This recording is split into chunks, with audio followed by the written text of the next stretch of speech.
Hi everyone, this is Joyce, and for the discussion question 5, I'll be talking about promotion, community-based social marketing, and the spokesperson.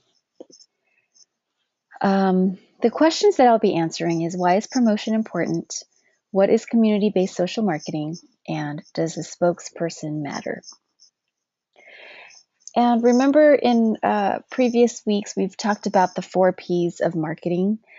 And we've already addressed product, price, and place. And so today I'll be talking a little bit about promotion. Promotion is one of the building blocks along with the other P's of marketing. According to Leon Kotler, promotions are persuasive communications that are designed and delivered to inspire people to action. When deciding on the communications, it's helpful to think of them within the 4 major decisions: messages, messengers, creative strategy, and communication channels. So, in thinking about messages, you want to ask yourself, what do you want me to do, know, and believe? Thinking about the messengers, who is a sponsor or support? And for the creative strategy, what do you want to say and show, and how do you want to say it? And then finally, communication channels. When and where will the message appear? So some promotion activities could be characterized by attributes like information, communication, and networking. So one approach of promotion campaigns could be using the community-based social marketing. And it's an approach in which promoters identify the activity to be promoted and the barriers to this activity, and then design a strategy to overcome these barriers using psychological knowledge regarding behavior change.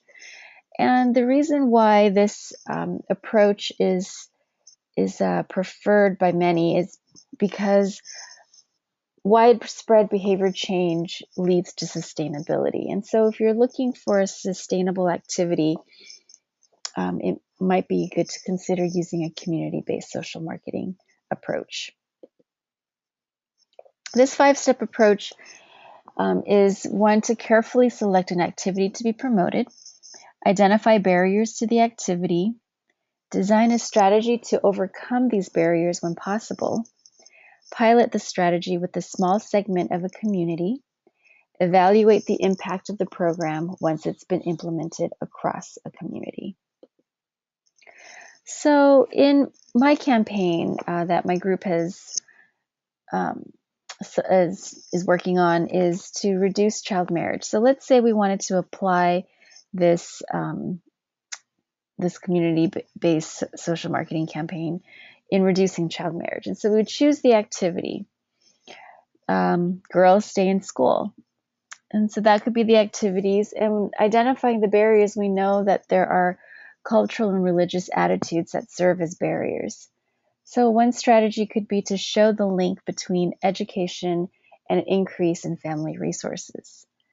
And the next step would then to be to pilot that and choosing a target segment, maybe from an urban population, on how we can begin messaging this idea that by staying in school, by having your girls stay in school instead of getting married young, there could be a link between her education and an increase in family resources. And then it'd be important to track the outcomes and levels of school retention through an evaluation study. And that would help to identify whether or not the activity is effective. So in my campaign to promote girl education, it'd be important to use the right messenger. So why is having a messenger important? We want to find a credible spokesperson because we know that choosing the right messenger can make or break your campaign. So we need to identify a credible spokesperson, one that demonstrates expertise or trustworthiness or likability. So this can be kind of tricky, especially in my campaign, because the association can be very strong and influence the message. So for instance, if we decided to use Malala Yousafzai, the human rights activist and advocate for female education, she's already become the poster for this cause. And so on the one hand, it might be a viable option is to use her. And you can see here this quote: "One child, one teacher, one book, and a pen can change the world." That's very powerful. And so, already she demonstrates that expertise and trustworthiness. Likability, that could go either way, depending on who is viewing or who is looking at the campaign. Um, it might vary. Um, we need to decide and determine whether or not using this well-known face is a good idea, or would it separate this idea because of her high status. A girl might think, oh, maybe I can't reach that, or maybe it doesn't apply to me because I'm not her.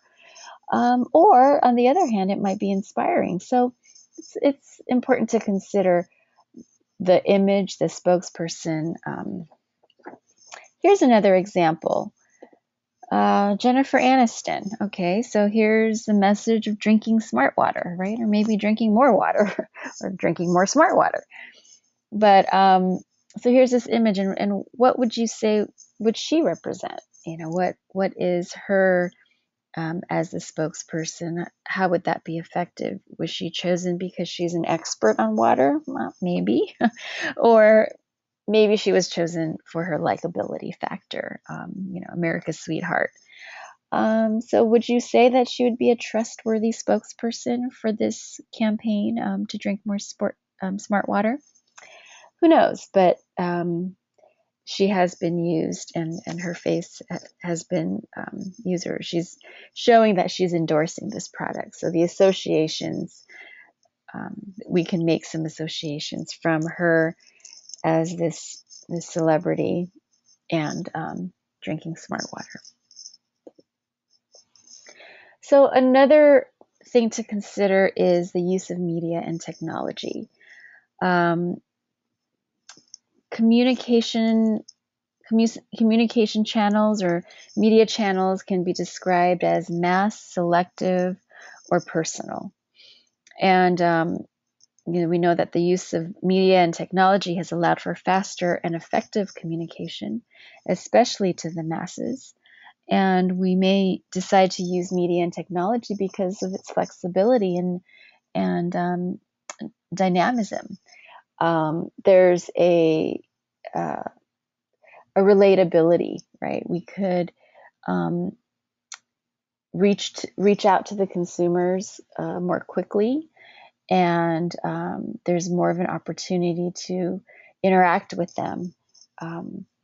And thinking about new media such as digital technology, more and more of these outlets have been used: internet, computer games, mobile phones, digital television. And some of the benefits of using new media is that the resources are often free, and so it makes it more accessible, and it's also been seen as valuable in increasing the longevity of campaigns, as digital technology and new media is more widely used, especially in today's age. And also, it may reach out to some of the younger generations as well, some of the millennials, or even the even younger. Okay, so in a study by Serbin, Purdue, and McAvee on the use of social media in a school dropout prevention program, found that online credibility was attributed to persuasion and action, and that the way to reach online credibility was develop trust, expertise, design, and promotion. And so this kind of takes us back full circle in this topic of promotion and messaging, and that to build online credibility, and especially in using media and technology in your campaign, it really does can exponentially increase the level of persuasion and lead to action for your campaign. So it's something to consider as we design our campaigns in our groups. Thank you for listening, and I welcome your feedback.